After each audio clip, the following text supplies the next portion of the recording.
as I said, I like having conversations with people who have got good ideas and are actually building the ideas and are just interesting. So, with that said, who are you? What do you do? I am Tamia. I have a business called Confidently Support, where I deliver mental health first aid training to anyone who wants it. Amazing. And how did Confidently Support kind of come to reality? So, go back a minute. What was the big idea before you started Confidently Support?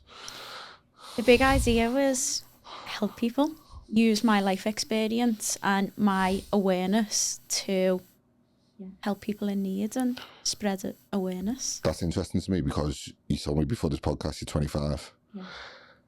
Yeah. So at 21 this was happening. Yeah. Not a lot of 21-year-olds have the sort of wherewithal and sort of nous to start a big idea at 21. I mean, I definitely didn't. I mean, I'm 38 now. So how did that idea sort of come into your mind? Going into a corporate world for the first time at 21. I'd been an apprentice, done beauty jobs, small businesses. So this was my first time seeing loads of people in a work environment, a hierarchy, things like that. So I was just very aware of everything that was going on. So I went in. It was the energy crisis as well. It was my first time on a call line, picking up the phone call to the general public.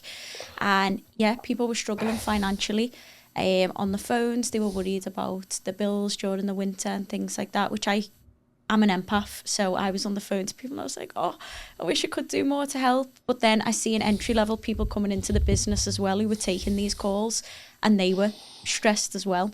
So I was like, right, there's a problem for the customers and there's a problem for the staff. How do I like bridge a gap here? And yeah, I think just my life at home made me very hyper aware and my empathy. Did this fall in line with COVID? 2021, so not long after COVID. Just after COVID? Yeah.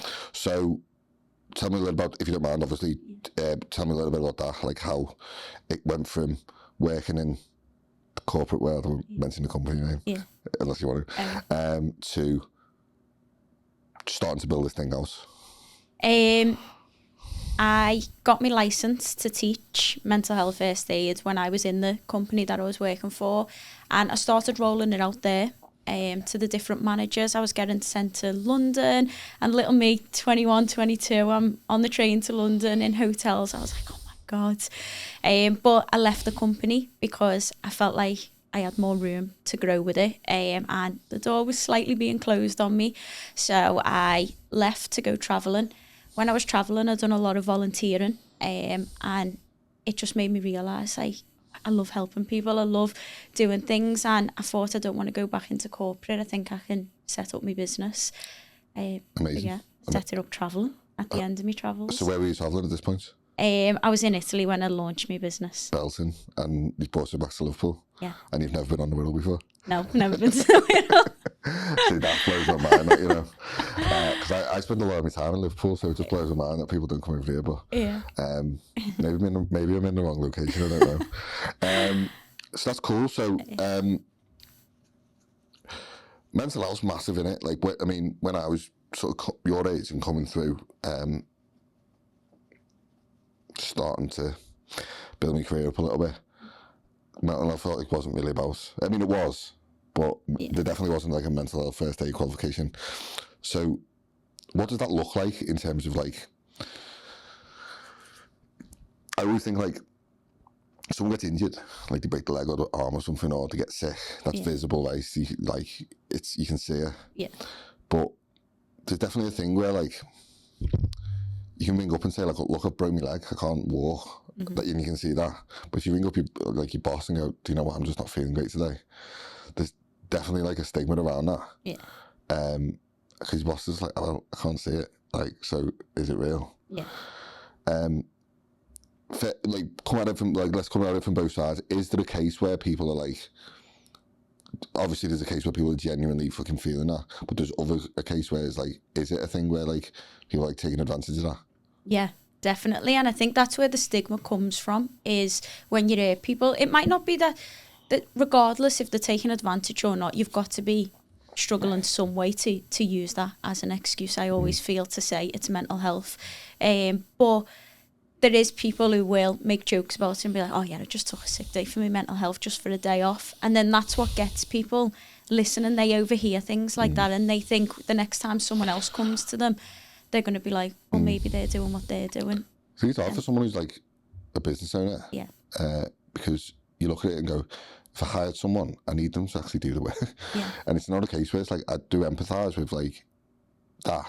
At the same time, like, we need work doing. Yeah. So it's like, I don't know, like, I mean, I've always been in better mental health when I've been doing something. Yeah. So actually, I don't know whether I would contest that actually just being in work was better for me than staying off. Yeah. I would find staying at home and like dwelling in my own thoughts and just sitting off watching telly is like probably worse for my mental health than being in work. Actually just doing, even if it's something as small as like running errands. Yeah. Do you know what I mean? Or just getting out on a boat or just going for a coffee or something. Yeah. So it's interesting that. I mean, what would you say are the big things to look out for someone like as an employer? Like, is that who you work with now? Like an employees, yeah. Yeah. So you work with them. So what are the, for an employer and an employee, what are the things you got to kind of watch out for when it comes to like, definitely like mental health in the workplace? Yeah. Alarm bells, definitely. I've got an alarm bell chart that I go through in my training course, and it's, for example, like changes in behaviour. So someone who is normally very happy and smiley starts to become a bit more emotional, tearful, sad, or someone who usually has got a funny sense of humour starts to become sarcastic, seems like they're, nitpicking at people, display sarcasm, things like that. When you start to realise, oh, I noticed last week they were really happy, but now they're not so much. Because a lot of the time we just see the behaviour in which someone's acting in the now, and we don't think back to maybe how they were acting last week or the week before. We just see the problemed behaviour. So if you take time to reflect on the alarm bell, that is you're more likely to realise, there's maybe something going on here. I love it. I love that. If I was to go and undertake a mental health first aid course now, what would that entail? Because I'm actually quite interested in that. Yeah, so much. 2 days, information overload, really? I will say, but in a good way, because I think you have to go in depth for it to land. So a lot of the content is created by skill-based first aid. They create it, but I bring in my own personal stories and real lived experience, because that's my way of learning. Yeah. I can't just look at a whiteboard and see what's going on. I want to hear a story that makes the training land. So that's what makes the information a bit heavier, because I'm adding in my own stories and relating it to real life stuff. But we go through everything. We go through the different steps, how mental health starts with stress, not detecting stress. We normalise stress in our society. It's like, oh, that's the norm. We're supposed to be stressed. But we don't realise that if it's uncontrolled, that's how it will then roll over into anxiety, depression, and everything else that comes with it. So yeah, alarm bells, crisis support, who to reach out to, communication skills, which I think is the biggest help in mental health. And I think personally that is what helps most people in the training courses. They learn how to communicate, not only to help other people, but it helps themselves with their mental health. One thing I was going to ask you is, like, how does it differ? Does it differ from like male to female? Yeah. In the training, the people are trained, definitely. My most detailed reviews have come from men. Really? On my training courses, where I've sat at home and I've read it back and I've been like, wow, they've really gone into detail in what they've taken out of the training course. And I've found it so empowering, because initially getting men on the course is harder, but when men come on the course, I feel like men get the most out of the training course. I love it. Love it. So what does your training course entail? A lot. So if I was to go through your training course now, at the end of it, what would I have that I didn't have before? Self-awareness. Amazing. Learning how to set boundaries. Amazing. Communication skills. Signposting tools. So many people just think there's only the NHS and they don't know what to do when they're struggling with the mental health, but there's so many charities out there and things. You will learn empathy. the difference between empathy and sympathy.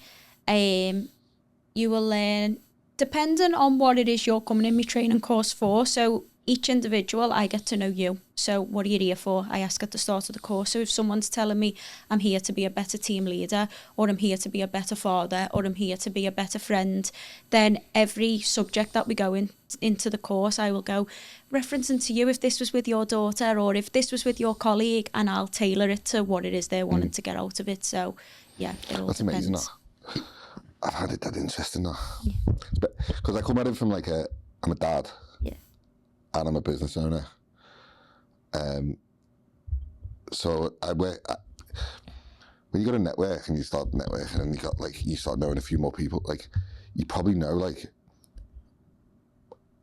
way more people than the average person. Yeah. Like, you know what I mean?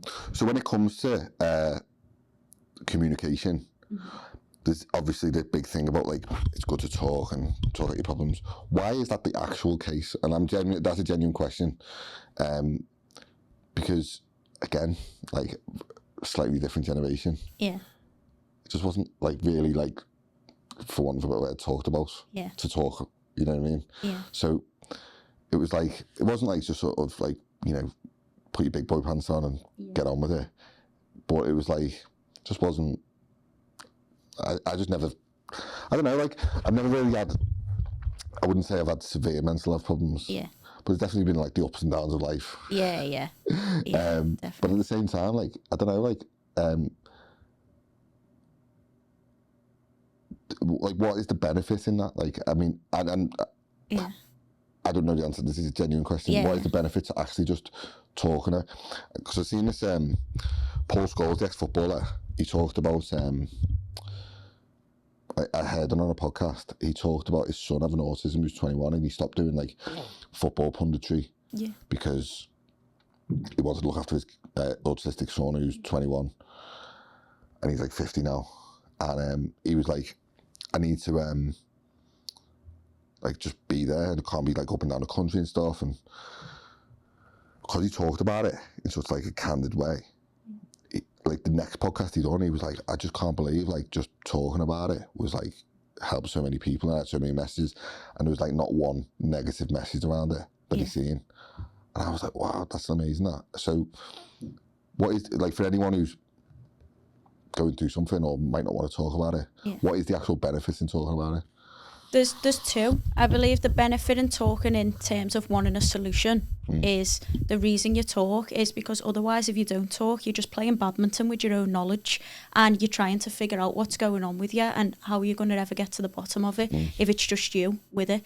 So if you're speaking to other people, you're going to get different perspectives, you're going to get different, you know, levels of awareness that you may not know yourself when you're just sat trying to figure out what's going on. So there's that side of it, but then sometimes just speaking and getting it off your chest, you don't realise like how much we're carrying. And just for me, I just feel like it's just like I'm letting it out and I just imagine my body melting when you talk. So if you do that, you're creating a little bit of room without realising 100%. and it feels lighter. I love it. I love it. Does this my first business coach, Peter, he's like older guy now, in his 70s. Like proper old school businessman, to like comb over moustache, trench coat and all that, briefcase. Yeah. And he used to say to me like, because I'm obsessed with ideas, like I love coming up with ideas about everything. Yeah. And he used to say like an idea is big in your imagination, but small in reality. And what he meant by that is, it's like when you think about an idea, it's like, oh, it's amazing. Like, it's like this big sort of dreamy thing that you're kind of like psyching up in your mind. It's going to help loads of people. And then when you start it and you get it out of your head and put it on paper, it's like, oh, this is actual work. It's actually a small thing that I've got to grow and it's not going to be big for potentially a long time. But I suppose with mental health, it's kind of like big in your head. And then when you do talk about it, it's almost like, oh, actually, might not have been so bad because I talked about it. Yeah. Am I right? Yeah, am I got that trail of thought right there? Yeah, definitely. I think it can feel scary because you don't know how people are going to take to it. And maybe if, you know, you've been shut down or you've tried to speak in the past, you instantly think, I'm going to say it and people aren't going to, you know, be bothered or they've got their own problems and you're just going to play again, badminton with yourself of all the things that could go That's wrong. a great way of putting it, that Yeah. badminton in your own mind. Yeah, definitely. And that's what I think happens. But then when you do it, you're like, do you know what? Like, it's out there now. You can't say it's done. And, you know, what's going to happen from it? 100%. Yeah.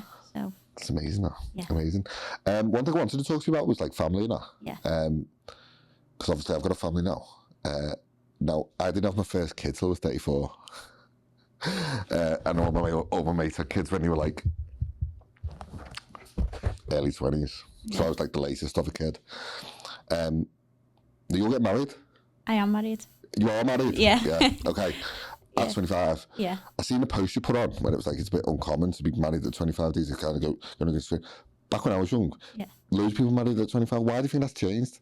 And why do you think, and this does tie in, why do you think that ties into having like, and I've got my own reasons for this, having a strong bonded unit Yeah. is good for your mental health and your overall well-being? Why do I think it's changed? Firstly, it's Let me just interject a minute. yeah. The reason why I say this is because I literally see women Yeah. on social media now that are like, I don't need no man, or they're like, I'll only have a man if they're like 6'2" Yeah. and make like £500,000 a year. Yeah. It's like the average like income is for a man in the UK. Yeah, Like yeah. it's mad, isn't it? Yeah. So the standards are being set so high Yeah. by women, but at the same time, like for men, Yeah. it's like they're all fighting over like 1% of women because all these other women have got like such high standards. Yeah. So men are getting like really disgruntled. Oh, I can't find a woman, and then the women are like, no man meets me standards. Yeah.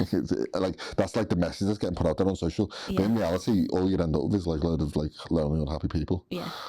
Definitely. And I think that's what it is. I think a lot of the times people are putting high expectations on what they want, what they don't want, which can be fair if they've had bad experiences, but then also it's not fair to put that onto other people. And it's hard. I think I see it a lot because I'm the youngest of my 6 siblings and I'm the only one who's married.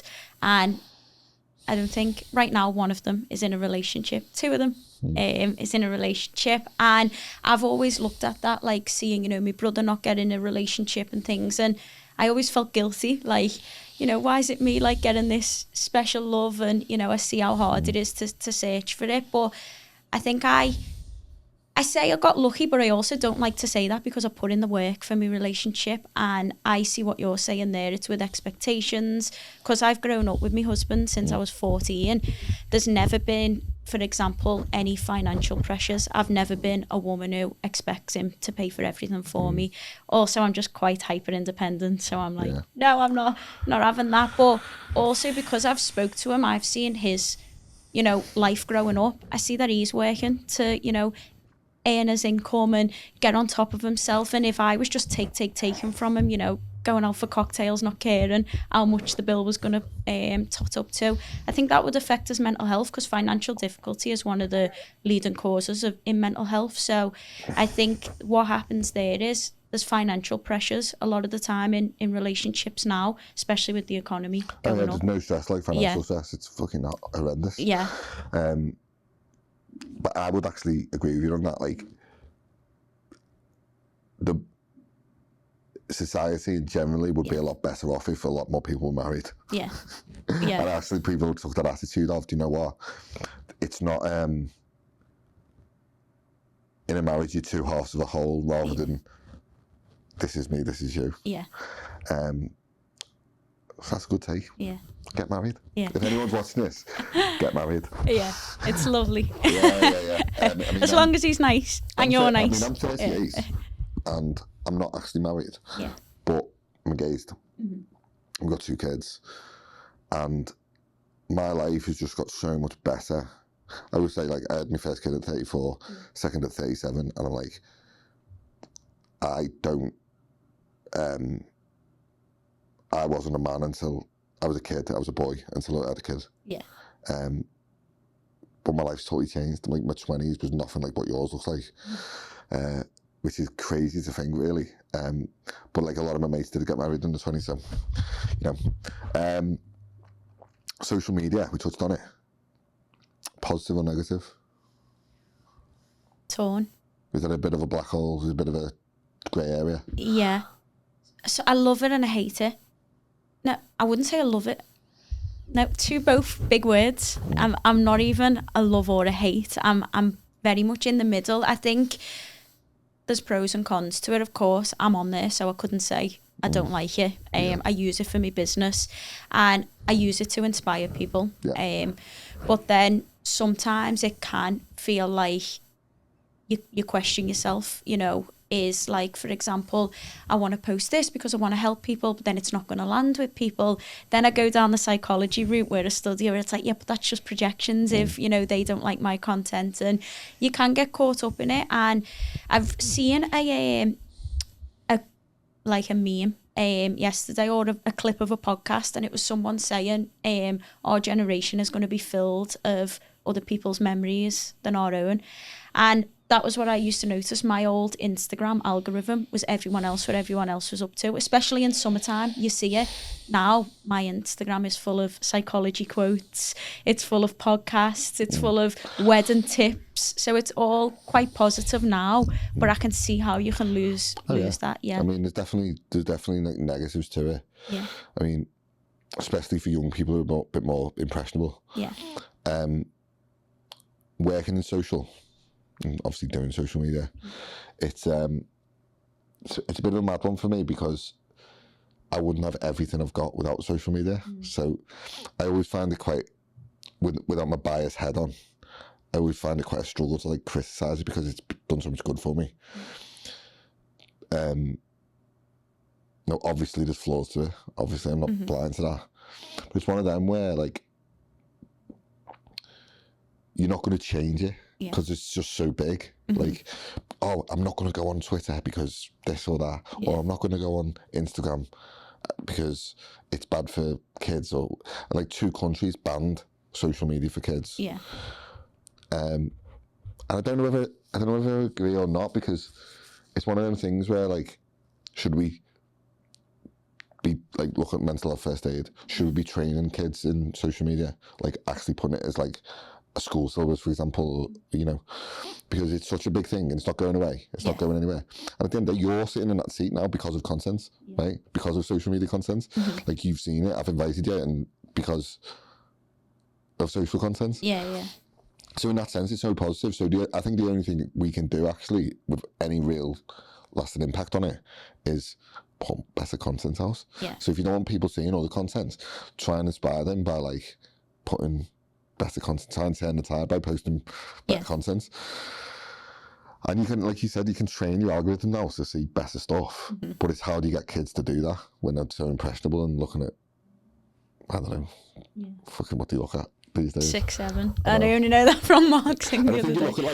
You look at like there was this thing around like YouTube, like being a YouTuber become like this big thing, didn't it?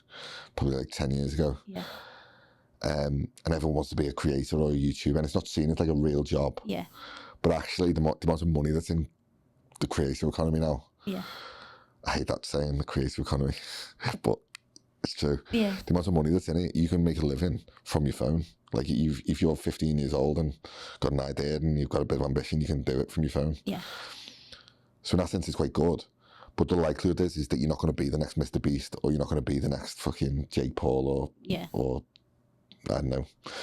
But you can create a world where it's great for you from social media. But it's not that, it's how do you avoid all the crap along the way. Yeah. Because I always say information, way back before social media, information was like scarce. So to get information, you'd have to go to the library or go to the fucking, like, search the internet or get like research books, read books and all that kind of stuff. So you'd have to physically go somewhere to get the information. Yeah. Now it's all just at your fingertips. Yeah. So the value of information in my eyes has gone down because there's so much of it. Yeah. But there's so much information, it's like, what's fucking true, reality, what's false, what's bullshit, what's all.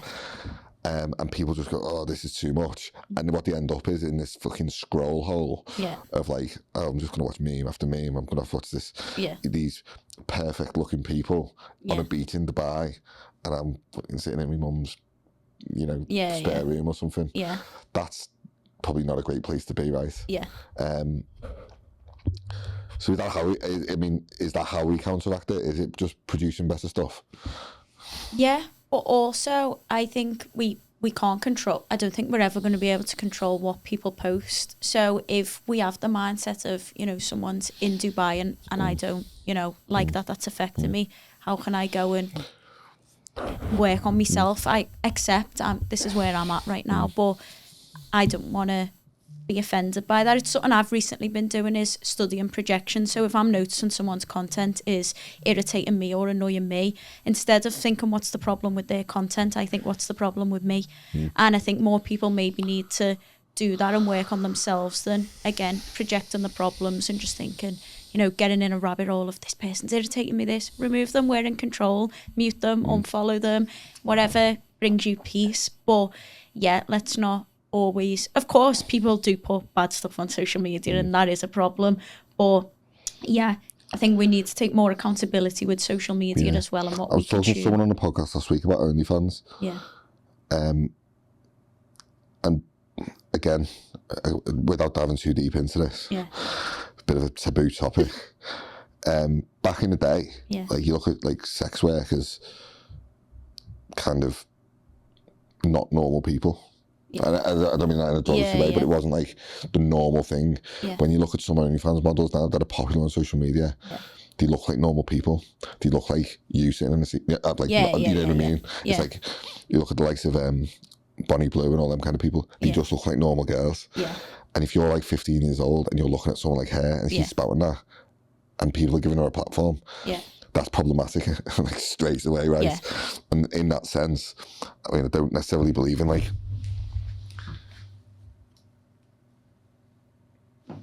I don't necessarily believe in like cancelling people as such. But in that sense, just giving them a platform is just bad. Like in that sense. But it's different because these girls just like are so like well put together and so like just normal looking. There's there's nothing behind the eyes or empathy there, but it's like girls are looking at that going, that's normal. And they're making £1 million a month on frigging OnlyFans. I'm going to do that because it's better than going and sitting in an office. And how do you fucking navigate that? That's hard, right? Especially as a parent as well. When you're looking, I've got 2 boys and fucking hell, like, I mean, the amount of like worry that it puts on you. And I'm more aware of it because I work in it. So, it's a tough one to really navigate. But I think it might all change again because all this AI stuff that's coming out. I mean, you never know. It might social media might end up being a thing of the past. I always say I'm not attached to social media in the sense that I'm not going to be like, if social media goes away, I've got a social media business. It's like, I'm just going to navigate where the attention goes. So where's the attention at?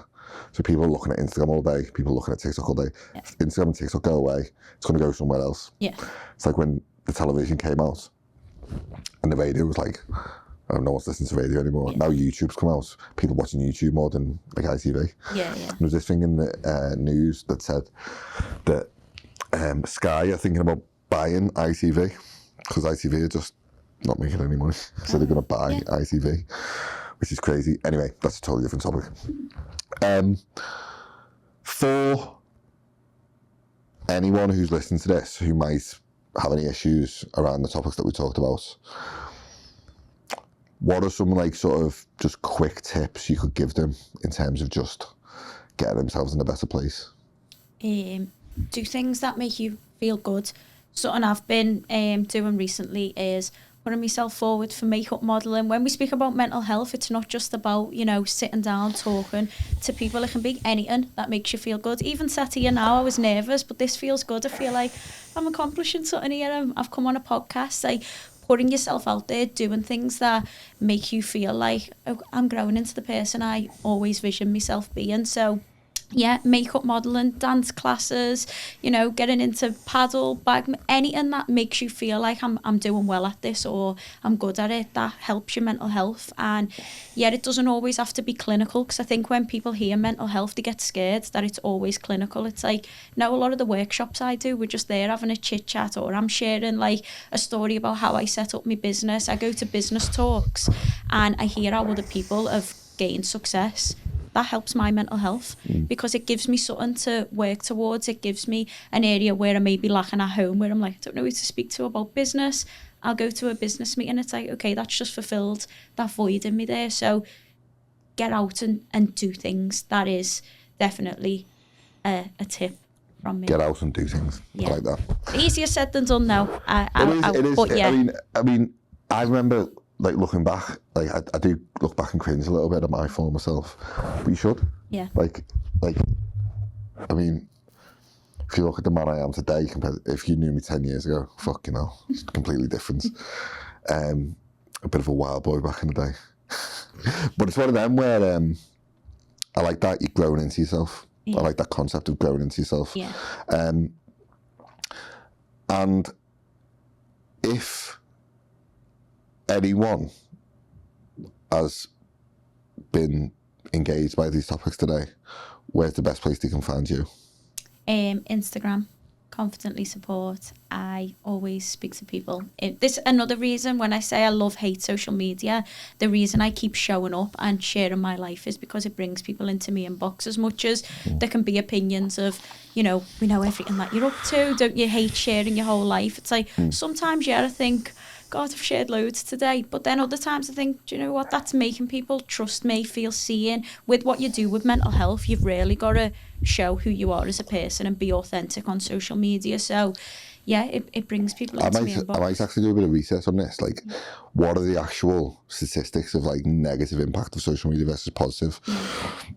Because from speaking from my own experience, like, I haven't really had any negative. Like, I mean, obviously there is out there, but like, I don't know whether it's like I'm just acutely aware of like, that's wrong.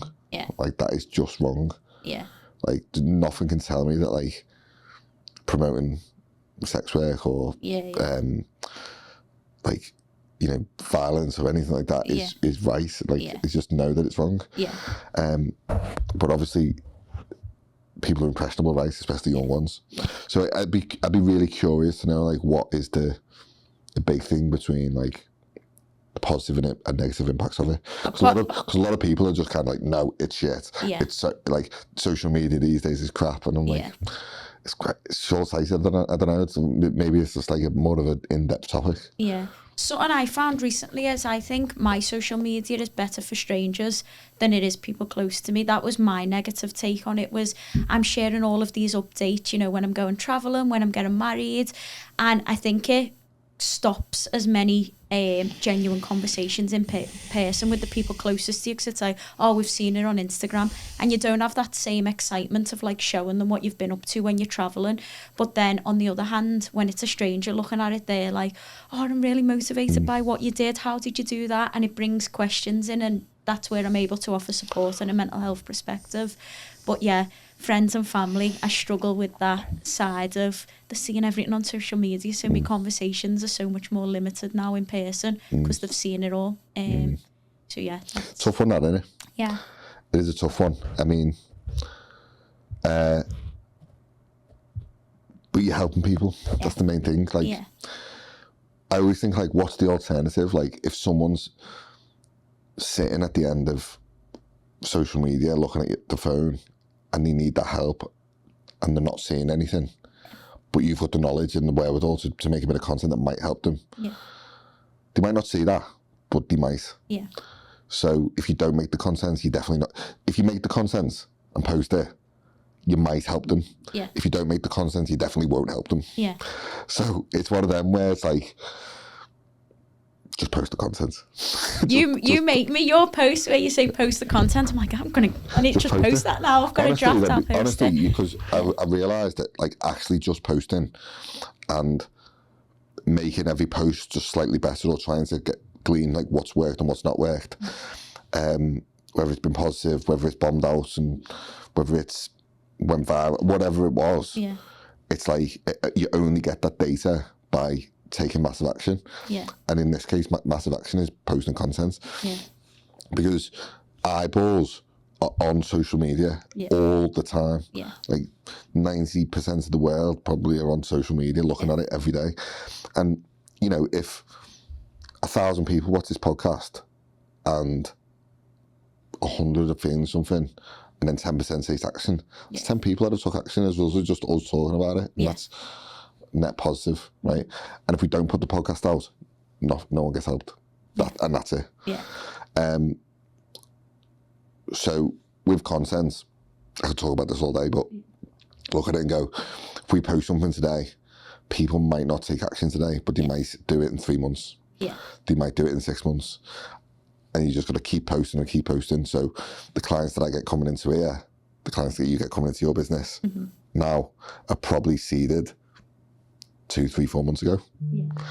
And that's all a result of posting content. Because otherwise you're just going to be left with like a load of shit on social media that people are just consuming, right? Anyway, sort of work is that? For people in recovery from drugs and alcohol misuse. So, I'm assuming that spirals into bouts of depression and anxiety and mental health problems. Yeah, definitely. Especially now in Liverpool, there's a big problem with ketamine, and a lot of the time people are using that because of anxiety. There's a lot of young children using it. Does that link into crime as well? It can do, yeah. It can. It's a spiral. Like once I've started studying and looking into it now, it all falls into, you know, you've got drugs and alcohol misuse, then that leads into, you know, gambling addictions, gaming addictions, all of these things. And it's a ripple effect, and it's sad, and it's all avoidance. It's avoiding our mental health. It's distractions. It's, you know, it may feel too hard to do the work, so we self-medicate. We do things to numb our minds, numb our brains, and whether that be gaming or taking a substance, whatever it may be. It's mad, isn't it? I mean, gambling, gaming, drugs, alcohol, painkillers, all that shit. It's a cocktail for fucking disaster, innit? Yeah. Literally. Yeah, definitely. And it's tough because I think there's so much stigma around it as well. But now once I've started going in doing the workshops and I present myself as someone who's not in recovery, I feel like I'm bridging that stigma of like feeling, you know, the outside world is judging us and people who don't do drugs have got a problem, but I go in with compassion in a mental health perspective, and I see them as someone dealing with their mental health struggles and not their addiction. And I think there needs to be more of that in the world. If someone is going through like sort of recovery from addiction and all that kind of stuff,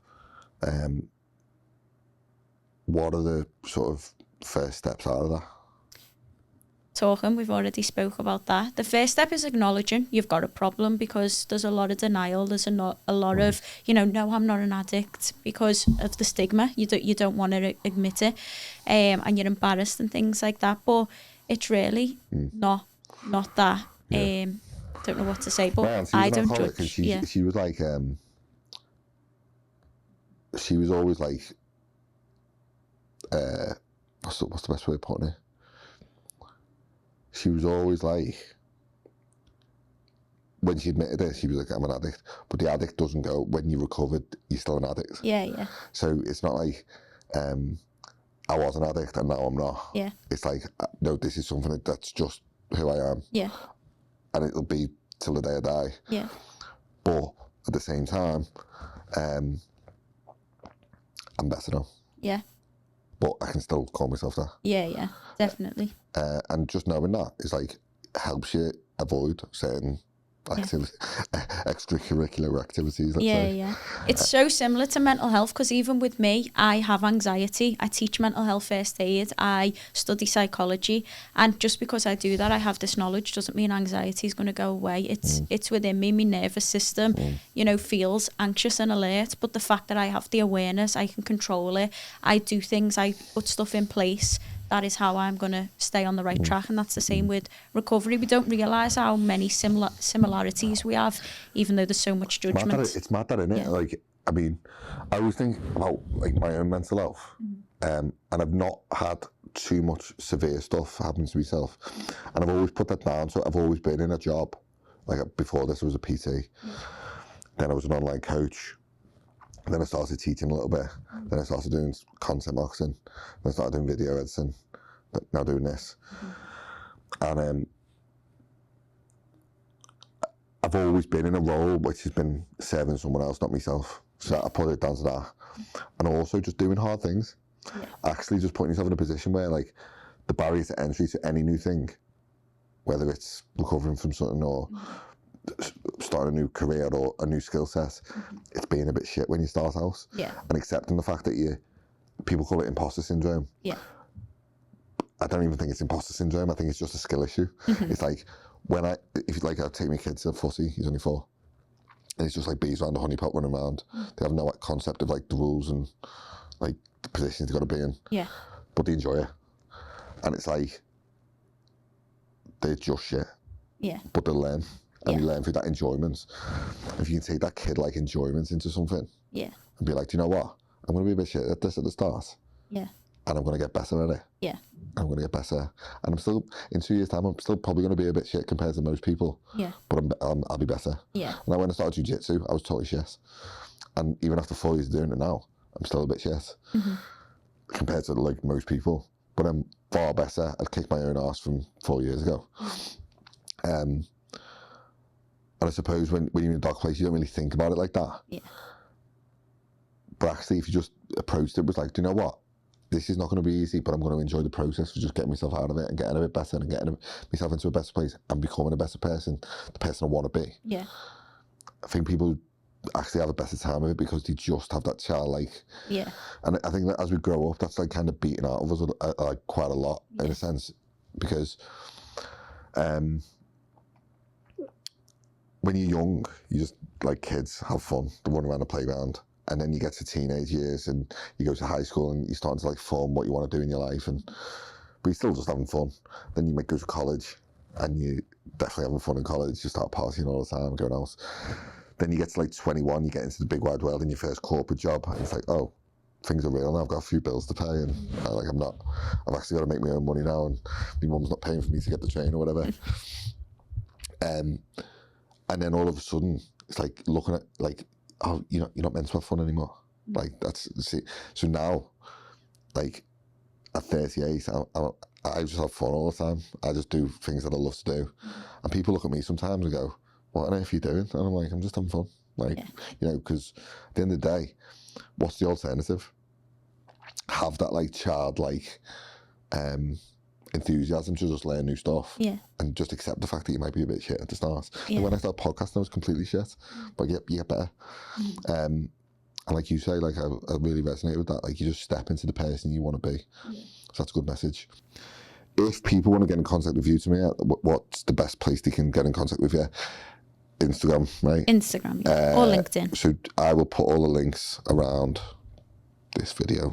I'm going to be putting a load of content out around this as well. Thank you so much for coming on. I really appreciate it. I don't even know how long we've done there, but it must be about 40 minutes. I love the work that you're doing. Thank you. I love the content you're putting out. Keep doing it. And I love your message. Amazing. We Thank are you. done. Thanks. Amazing. Thank you.